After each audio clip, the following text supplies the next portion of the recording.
Hello, everybody, and welcome to another episode of The Jankyard, an episode about Ashes Reborn, the best, hypest, most strategic extendable card game by Plaid Hat Games. We are here to talk to you about all things Ashes, deck building, meta, news, events, and in particular today, we are continuing our series on inclusivity, and we're going to talk about accessibility. We have another guest star, which I'm very excited about. He's a friend of mine, and it's Shadowfire. So welcome, Shadow. Hey guys, thanks for having me. And of course, your usual host, myself, The Treatment, and one of the best players to ever play in a car, Killer Cactus. Howdy. Still haven't mastered playing in the car. I have to work on that. Good, that's probably better for everyone around you. Yeah. It's possible, it's true. So I'm really excited to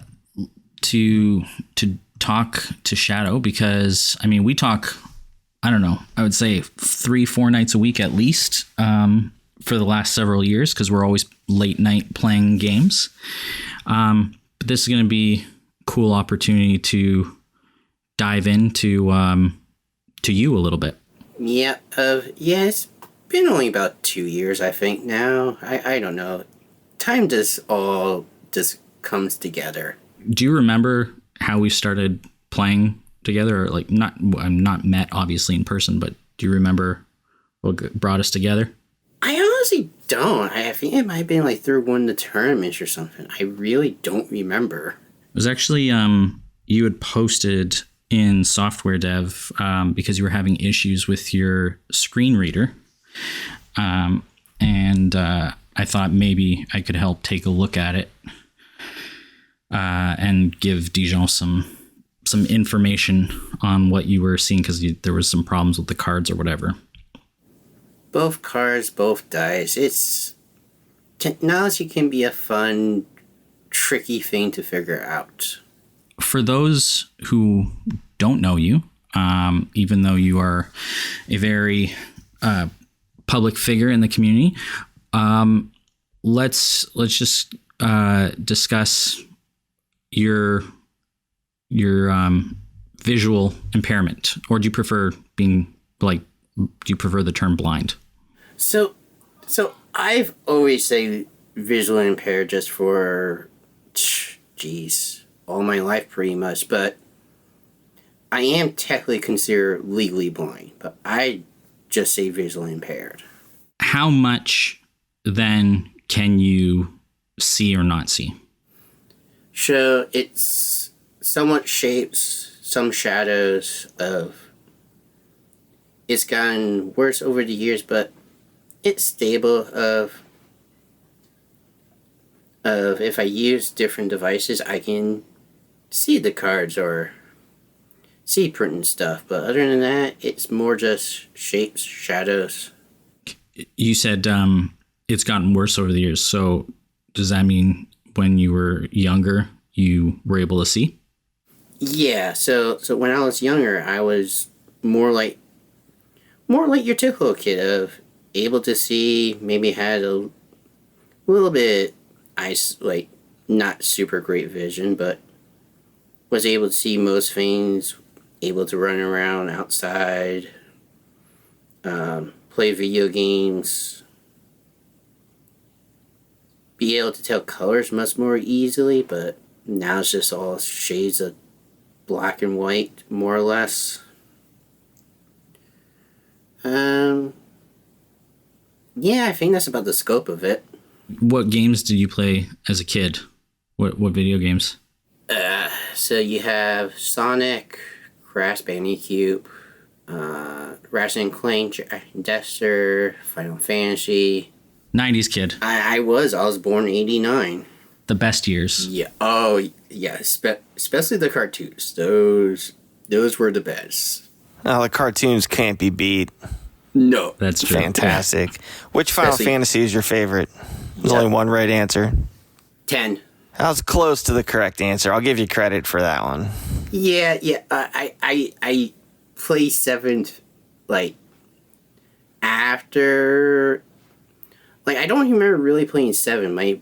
I more watched my brother play that. I more played the later ones, like 9 and above. Okay. Everybody says 7 is the answer to that question. That's not the right answer, so I'm glad you didn't say that. Oh, okay. What's your answer then? The best Final Fantasy is 6, but 10 is also very, very good.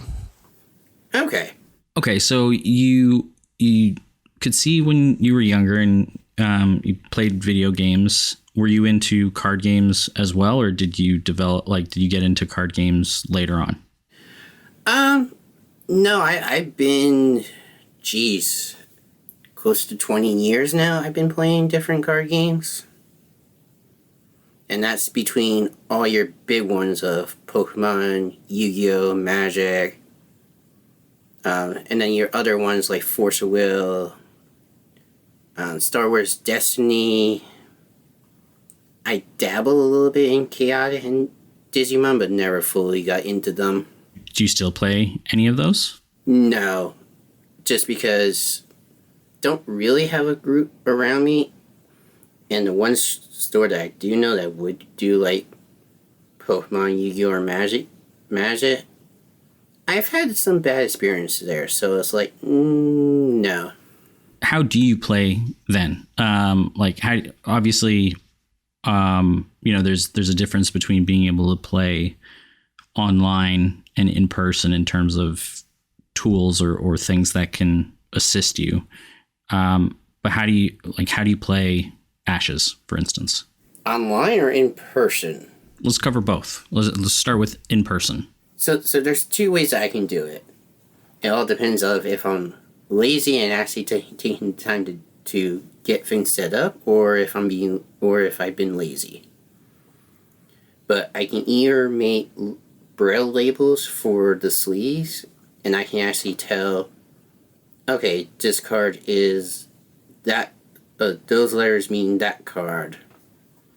And my memory is really good. It surprises pretty much everyone how well I can remember what cards do and what their cost is and everything. And if I don't do... Yeah, because you have to memorize everything. Yep. The text, if it's a main or a side, the dice costs, attack. That's amazing. Yeah. I mean, hell, even somewhat the board state. I mean, I do ask from time to time throughout the game, because, again, it says, oh, there's cards on the field. What are those cards again? Oh, yeah, those cards. Okay, I need to do this. Yeah, that's the part that's super impressive to me, right? Obviously all of this is impressive. But, having played card games for a long time myself, right, lots of different games, the card, like the text on the cards and stuff becomes second nature to a point. But what I can't imagine having to do is memorize the board state, right? Especially you get to points where there's 5-6 guys on each person's battlefield, and I don't know how I could possibly remember what all of that is. To say something like "My Hammer Knight attacks your Mist Spirit," that'd be so difficult for me to remember. I think so. That's just really, really impressive. If you think Ashes is bad, it got with like board state. It has nothing on Magic. Yeah, I could see that. I mean, Magic's such a more complex game anyway. But no battlefield limit, no spell board, just stuff everywhere. Yeah, but even with all the tokens in Ashes, that's a lot to really remember, like wounds and exhaustion and status tokens. Yep. That's awesome. That's so crazy, because I know it's come up before when we've played, but I would say very rarely where you've forgotten something and it's perhaps caused a misplay. But of course, we're just playing casually. But like, even when you're saying, "Oh yeah, this is the one with 3 wounds on it," I'm just like, I have that's just so impressive. And then if I don't get the labels made on the sleeves, I have a device that is called a closed circuit television, CCTV for short. And it's just basically a big magnifying glass with a TV screen on top of it. Because you said you can still only see like shapes and colors. Does it give you enough to see the card fully, or do you just still sort of know? Yeah, no, yeah? I can see the card fully because it's legitimately a magnifying glass, and I can pump up the magnification, and the CCTVs go anywhere from 2 times to some ridiculous sizes of like 70 times. And so is that because I know that you've met up in person before with No Such Method. Is that how you play with him? Yep. Oh, and then with the dice, I just need my opponent to read me what dice they have and also help me with my dice, because unfortunately Ash's dice don't read well underneath the CCTV, except for Divine. For some reason it's Divine, but I think that's because it's a white background, so the contrast is much better there. But other than that, my opponent just helps me, yeah, you have these dice, and I know what dice I have just by memorizing them. You already sort of mentioned Magic, but like, what's the difference between Ashes and other games in terms of either its ease or its difficulty from like an accessibility standpoint? Like, is it easier to play Ashes in general, or is it easier because of the work that Dijon has put into making it accessible? Like, what is it about Ashes that's kept you around? So really for online purposes, because there's really only been my friend and none such that I've done in person with.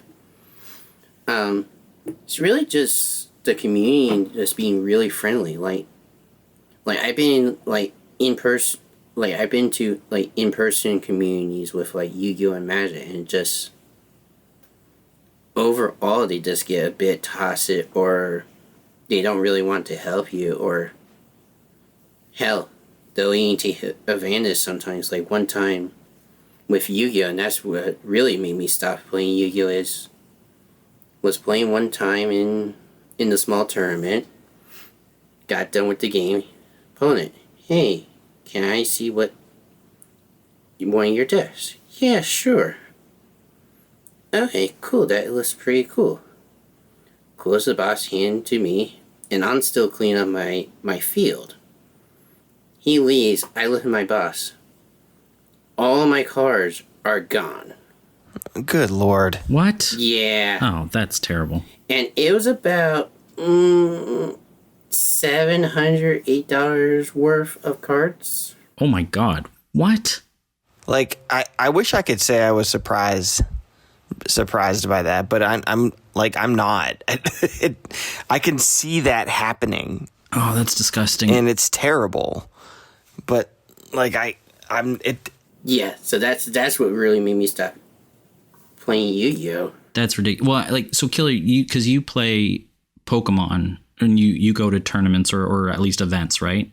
I mean, I've only been to very, very few Pokemon events, but I've played many CCGs in my life where the cards are worth money, right? And I can just, you can see that, right? The when those cards have, now that's one thing about LCGs that has always kept, kind of pulled me to them, is that there's not that secondary market for, they're not an investment, right? Ash's cards aren't really an investment. They're just there to play the game with.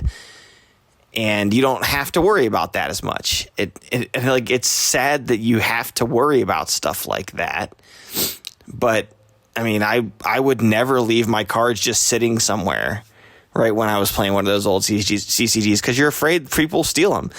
And it's just, I'm sorry that happened to you. It's terrible, but I can't say that I couldn't see that happening, because it's just ridiculous how I don't know. The fact that we even have to worry about that as a community, and then you have to worry about it 5 times as much as we do because it's more difficult for you. It's kind of sick, but it's reality, unfortunately. I mean, honestly, Killer, I don't worry about much. My personality's a real chill, laid back, just go with the flow. So, yeah, I was mad, I was pissed, but it's like, okay, whatever. This is basically like the last straw type of thing where it's like, okay, I'm pretty much done. Yeah, I can understand that. So, but hey, kudos to you for not going crazy about it. I think I'd have been honking my horn, so to speak, at people if that happened to me. Yeah. Wow. Okay. Yeah. That's wild. So okay. So you're out of that community. So do you still play other card games, or again, back to the question, like why outside? Is it just the community that you've stuck around in Ashes? Well, it's community, and also of just, it's really the only online one that I've like really given a try. Like I've done like Magic Arena before and stuff, but it just, I don't know, it feels the same way like most TCGs are. Like, it's basically like Killer was saying, it's a, you have a secondary interest of what the cards prices are and what they are, where Ashes is more the gem of what you can build and what you can play and your experience and your fun. Right. As far as the ease of playing, especially given that you have to memorize things, or in some games where there aren't battlefield, like, well, in general, constraints on the number of things that you have to have in play, is Ashes easier or than most? It's probably about the same, because just how my memory works is like I can easily adapt, and normally, and like I said, normally it depends if the person's not an asshole, but not a jerk or anything. They'll normally tell me what they have on the field if I ask. But yeah, no, Ashes, it's not too much different than what I was doing in Yu-Gi-Oh! Because Yu-Gi-Oh! Has a limit. Right. And what about online? Like, is Ashteki very helpful in any sense, or is it really just, does it come down to your screen reader? It helps that Dijon has done a wonderful job of helping me, like making sure that my screen reader is working with it, but it's mostly just my memory, my skill, and the screen reader, because without the screen reader, then I can't see anything on the screen, and without that, I can't play the game at all. You also, like, you are now in the webcam league too. Yeah.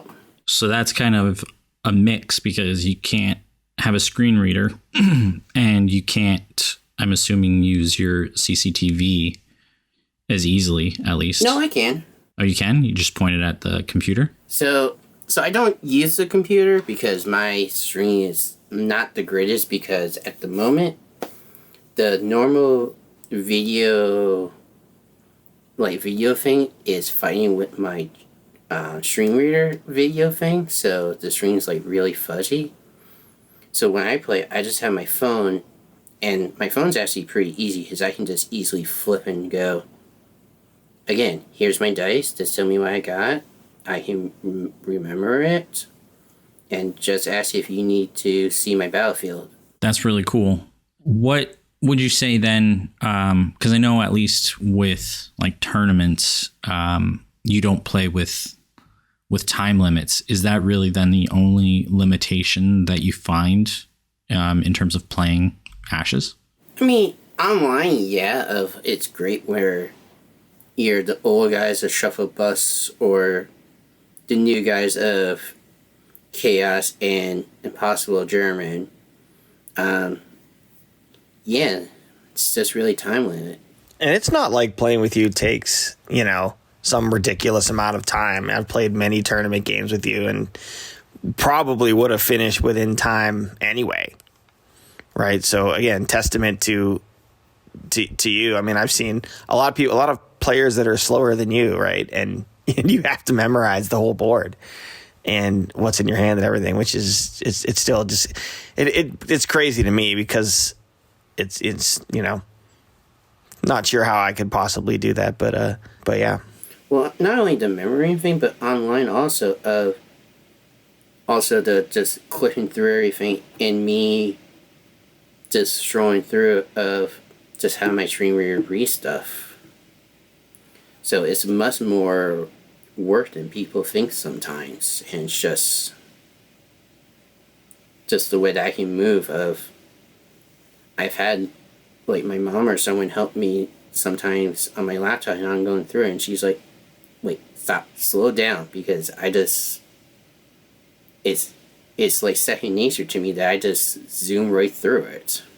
Yeah, I hear it sometimes in the background, and you'll usually ask me like, oh, do you hear that? And then you turn it down just because obviously I would be able to hear what you might have in your hand, for instance.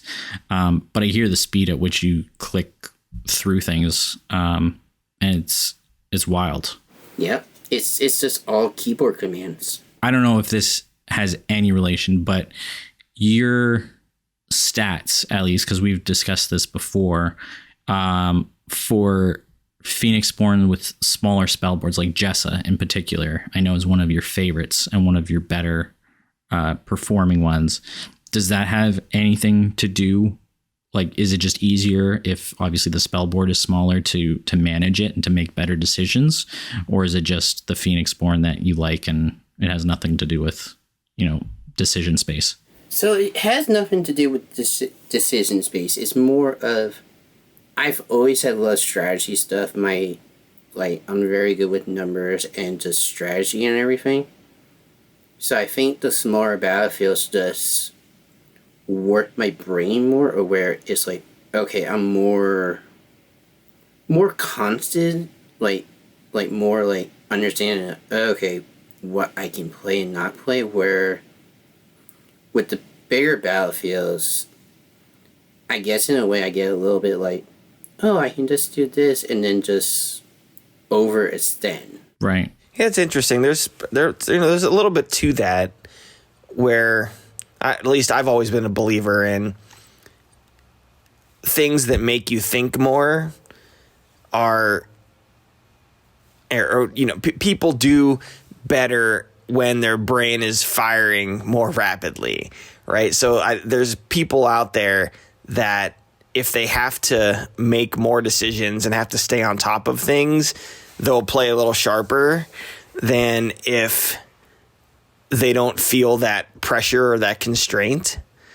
And so, I'm with you. I think that's if that's what you're saying, right? That I've always been a kind of a believer in that, where I've noticed myself that if I'm, certain situations I will play better and worse. And a lot of times it has to do with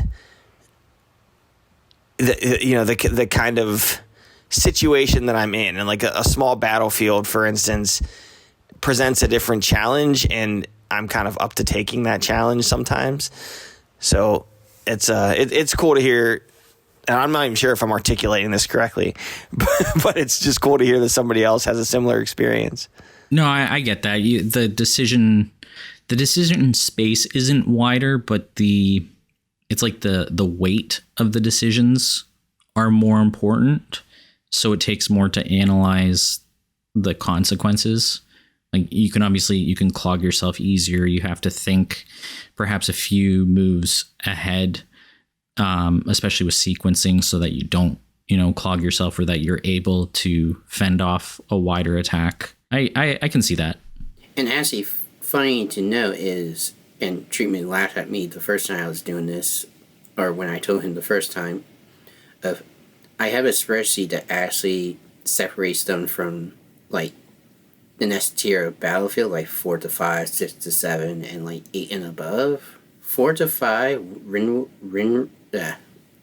win rate is about 55%, where the other two are at like about 49-48%. That is interesting.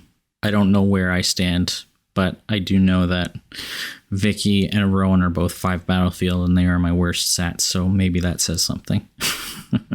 Rowan's also my worst Phoenixborn, so... Not mine anymore. I had to grind him out to get to the 10 wins per Phoenixborn that me, Treatment, Ninja, and everyone who wants to do it is doing it. Yeah, it's a good challenge. I put that out to everyone again. 10 wins per Phoenixborn. Get out there, grind some games. It's only, 280 wins minimum? It's just a small step. Yeah, it's no big deal. On almost at 1,000. Even at 50% win rate, that's, just shy of 600 games that you have to actually put out. So it's a good one. I think it's a great challenge. I think it gives you breadth and some interesting insight, even into the Phoenixborn that perhaps are not as fun to play for your own preferences. I mean, funny enough, my lowest stat one right now is Brennan, actually. Yeah, I know, that's funny to me. That is funny to me because that's not mine at all. I think actually Brennan's pretty good for me. You guys just maybe look at mine, and I've played over 1,000 games on Ashteki, right? I have 5 total combined wins with Koji and Rowan. Yeah. I'm so bad with those 2 Phoenixborn. But those Koji numbers are going to go up because once the wolf thing comes out, I'm going to play him more because that thing's cool. Koji's going to be everywhere once Frostwild comes out for sure. Yeah, I can't wait for that. I don't know if Treatment Humans my double vision deck, but it's going to get a boost once that thing comes out. Yeah, for sure. Oh, you thought I could spit out USB 4? Oh, wait till that. You'll probably actually hit the battlefield limit. That'll be fun. Oh, I probably could easily do with Wolfpack Leader. You just recently got into playtesting as well, right? That is correct.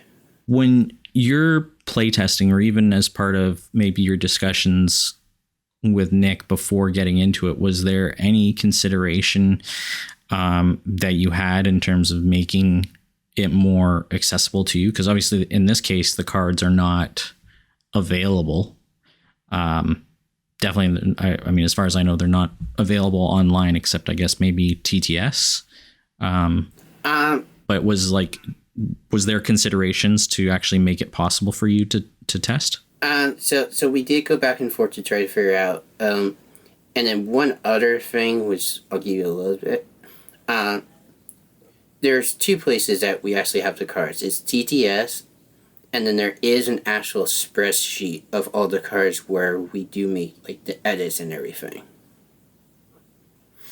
So I can easily go into the spreadsheet and just see what they do, and then either just have proxies or have printouts of what the current version is and just play with them. But that's even wilder because those cards are actively changing. Mm-hmm. I don't know how frequently, but so you have to keep on top of all of that as well. Yeah, that's why I normally don't print them out. I just go, okay, spreadsheet, and when Nick announces that there's an update, I go, okay, relook at it, refamiliarize myself with it, and really just go from there. Is there anything then outside of just tracking things on a spreadsheet or just in general with the game that you think would make your experience either easier or more accessible or more enjoyable? I don't think so. Of the cards, you can't do too much because even if you put labels on like the sleeves, like Braille, and even if you did like the full description and stuff, it just takes up so much space that you probably wouldn't be able to do it on a single sleeve or so. And then it's really just the dice are a bit hard to tell in person, but that's again hey, opponent, can you just read me my dice and just arrange them in a certain order? Thanks. But you said the divine ones you could actually read right on your CCTV. Yep. So I wonder if there's a possibility one day of like just a set of white dice that have different symbols on them instead of different colors for everything. Or inlays. I mean, that is one of... I know Nostus was trying to put Braille on like the dice, like kind of with the symbol and then Braille like on the corner, so I can tell and be easily see for my opponent. But yeah, there's definitely different ways that you can probably do it. It's just really more the problem, just the time for people to try to do it for me, and me seeing it and just trying to see if it's good and it works, or if not, just then go back to the drawing board. That is an interesting, challenge, I guess, in terms of the dice specifically. Yep. You, the previous episode that we recorded with Flora and Nick is not out yet. I don't know when it will be, but you weren't around for that.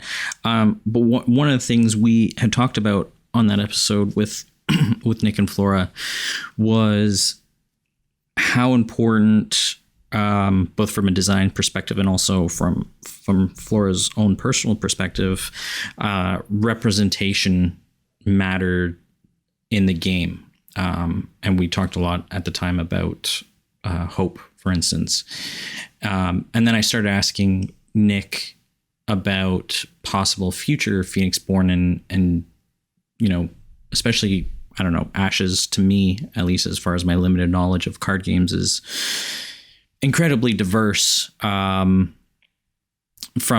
many perspectives, but something that doesn't exist is any form of Phoenixborn with an impairment or disability. Does representation matter at all to you in games, whether it's card games or video games or board games? I mean, it is nice if like the designer or just say like the people who are making it do think of it, but sometimes they don't, and sometimes the project's just good where it's like, okay, they didn't really think about accessibility, but this still works pretty good where it's like, okay, it's still accessible in its own way. Would you ever want or ask, especially now that you're in the playtest group, you got some weight to push around, would you ever want something like that, like a Phoenixborn that was representative of your not even necessarily your visual impairment, but just in general, like something that would pull you in?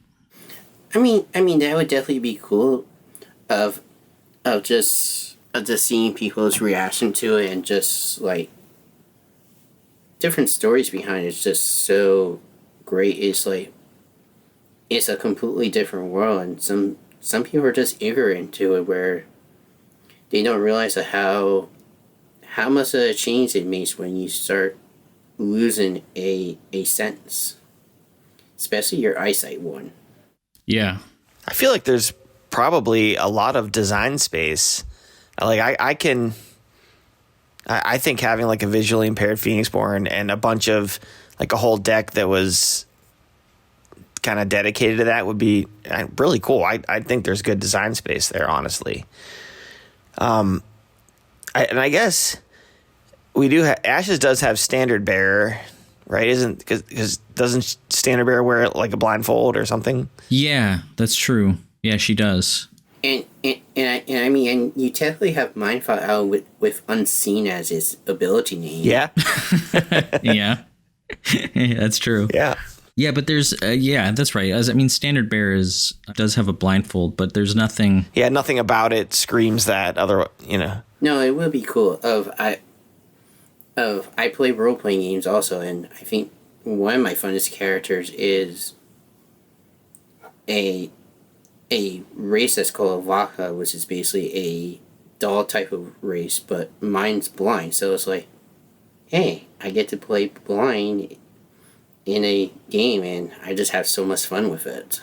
I could totally see like an illusion-based Phoenixborn that does stuff with that. Like you have to play with, I don't know, maybe you have to play with cards in your hand face down somehow, or like cards on the battlefield.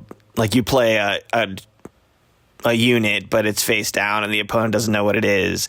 Like they could do stuff like that. I mean, I think there's some really cool design space around that. That would be interesting. Some sort of like almost like a surprise mechanic with a face down card on the battlefield, or a trap of some sort. Yeah. Mm-hmm. Like a trap reaction if they chose to attack. There's a lot that could be explored, I think. Like I could just see this Phoenixborn that is visually impaired, and then they use their magic Phoenixborn powers to turn that around on their opponent, or on whoever they're fighting, and make them feel that right in how they do battle. I think that's actually, like, you have me like inspired to make a custom deck now. Some sort of control, perhaps like hand, not necessarily hand mill, but hand manipulation. I think there's lots of like cool things you could do, for sure. Definitely reaction based and stuff, and I don't know about. Well, it would probably be a little bit of control, but also mid range, because it's also, hey, we kind of go with the flow.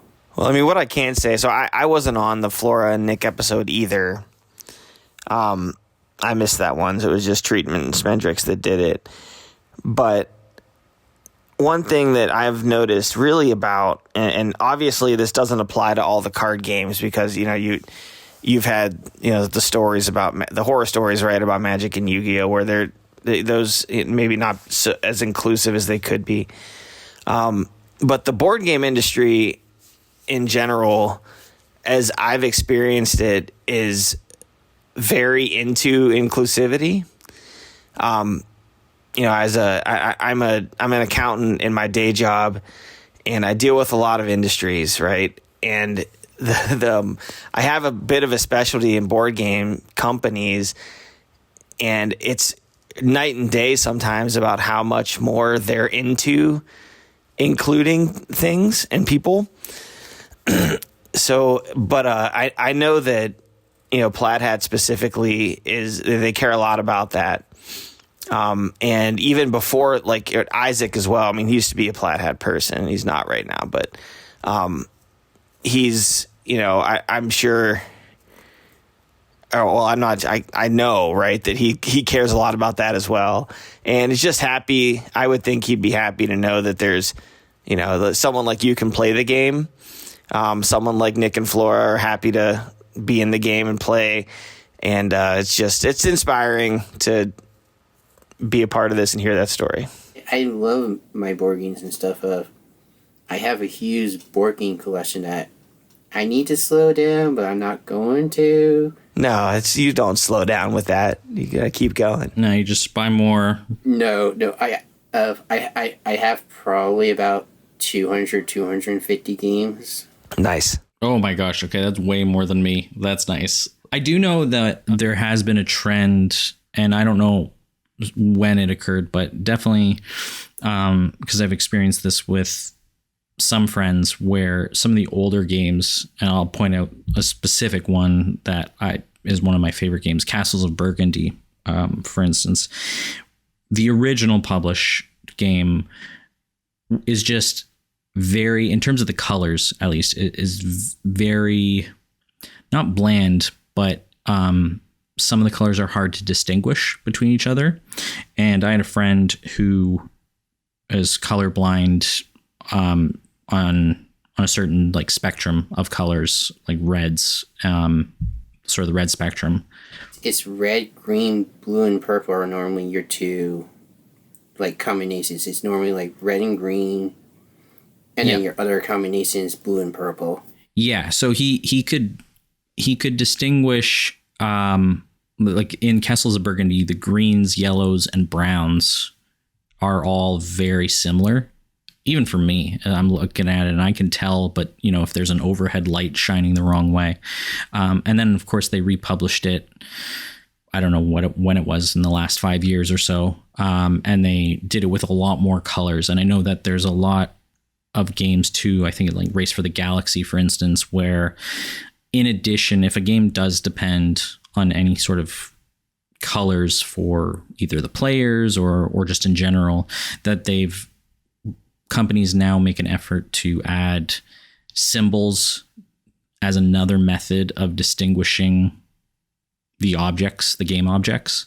And that's like one way that I know from experience that companies have tried to assist with making games accessible for everyone. I don't know so much about shapes or otherwise for, visually impaired people, but I think it is an important topic, right? And it's definitely because games are so community based. Yeah, no, definitely agree. There's still a few games that I hear from a few of my other visually impaired friends that is like, yeah, no, they still did not think this through of the colors and stuff. So it's still, you still get those games from time to time where it's still a nightmare in this era of technology and everything. Do you ever make any, like you were talking about the dice and no such trying to adapt or even making braille sleeves for cards? Do you, with other board games, make modifications, or do you just tend to not buy those games in the first place and buy games that you have either heard of or are more friendly? So it doesn't matter as long as the game's good and I like either the design or the gameplay of it or the company or the publisher of, I'll buy it and own it. Even if it's like a complete card game where it's like, yeah, okay, I know I'll need help with this, but I don't buy any of the solo games on all, like, either co-op or I'm playing against someone or it's like free-for-all where it's like, yeah, help me beat this person. Okay. And it's just like tag team stuff like that. Right on. Do you still play any video games? No, the vision has gotten so worse now that video games is out of the question. Well, I guess what I can say about Ashes, it's a testament to the gameplay of Ashes, right? That you're here as a player playing it. You hear a lot of people talk, like you watch the new player forum and stuff in Discord, and there's like people are always saying like, the art is what drew me to this game, right? Like the art's beautiful and everybody's about, and it is, right? And everybody seems to love the Ashes art back from 1.0 and all the way to now. But, here we've got a player that's here, like that was drawn to it from the gameplay, right? Because obviously the art's not quite as big a deal. And it's just it's something I believe very strongly in because I've played many CCGs as well, and I think Ashes is head and shoulders in gameplay and decision making above those other games. And so it's just cool to see that here's a player that's here for the game, right? I really think the art is such a strong selling point to Ashes. So that's pretty cool. Yeah, no, it definitely is. Maybe when I was younger, I could maybe be pulled in for the art also, but nowadays it's just more, does it have good gameplay? Is it not too bad to understand or learn, or is it made by someone that I know that makes good games and I just want to have it for my collection? I'm just blown away, regularly that you memorize, like how much you hold in your memory, and on top of all the decision, like when you consider how deep Ashes is and just how many, we compare it to chess a lot and the number of moves you have to think forward.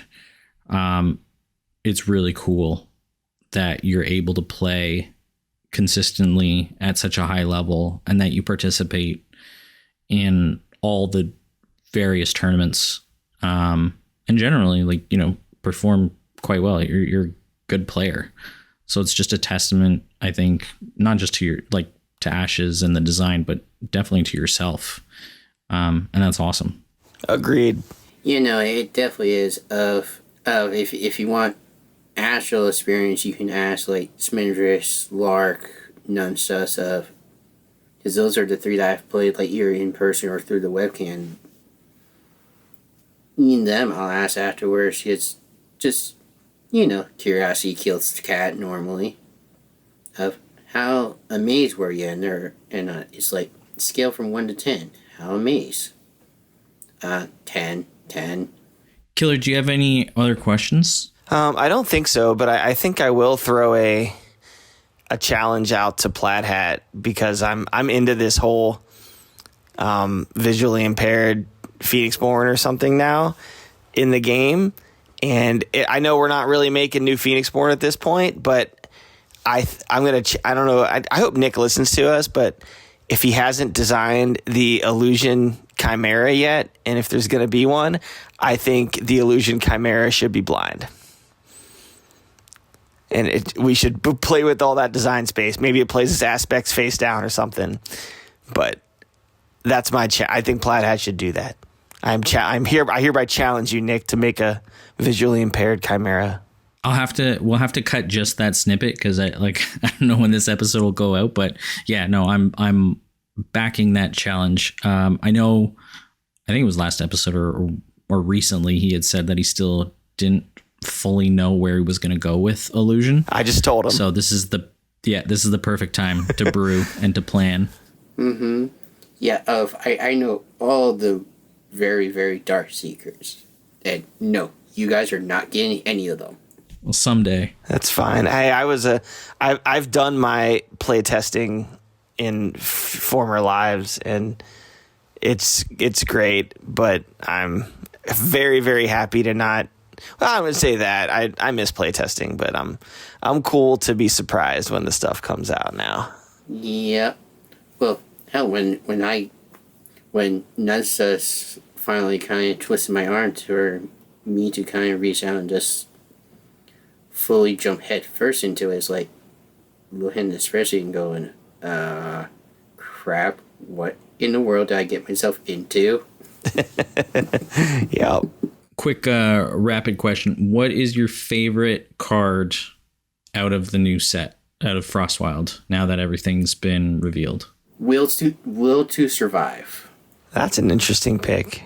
All right. And it's mainly because of it's a nice boost alteration, and Treatment will contest to this because of my favorite card and stuff. I always like the healing stuff. Yes, you do. Darn Jessa Infinite Heal deck. Both of you guys. You guys both like your crazy heal decks. I haven't played that deck in a long time. Yeah. The last time, well, it wasn't in Jessa. It was my Xander armor deck where he could not punch anything through. And if I can remember correctly, I healed like 13 health. Yeah. Silly games. You know, I'd actually forgotten about that 40 life Auric until you said that. Now I'm going to have to play it some more. I forgot it existed.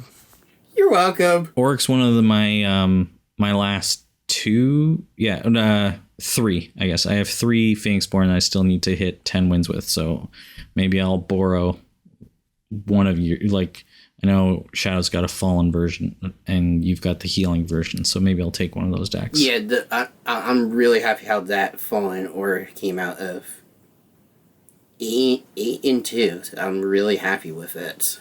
Right on. Cool. Well, Shadow, I mean, we always have good times, but it's cool that we finally got to have you on the podcast. I hope that when this episode goes out, people either who, already knew about your visual impairment or who didn't know, at least find it really interesting and have a deeper appreciation for your abilities in the game. And definitely hope that Nick listens as well so that we can get something brewing in the future. And just to any, I mean, honestly, I have no idea who and how big our audience is, but if anybody else is ever designing a game, the fact that there are so few hangups that you have with the game, and it really just comes down to, your memory and screen reader. I think that's a good thing for other designers to consider and learn from Ashes, given its complexity or its depth of strategy. But it still remains easy to access. It's one of those games where it probably has the same like motto as one of my other games that I love playing, which is Othello, also known as Reversal, also of easy to learn, hard to master. Othello is a great game. I do enjoy that game. Agreed. Too. I do too. There's something, I guess, that brings us. All of us Ashes players have a similar thread in terms of games that we enjoy. Yep. Do you want to do this sign off, Killer? Sure, I can sign us off. I'll thank Shadow as well for coming on. Really cool to hear your perspective on this game. Thanks for coming on and sharing that with us and with the Ashes world. And I will sign us off by saying, if you're not janky, you're stanky. Make sure to frog up. All right. Thanks, everyone. Peace. Bye.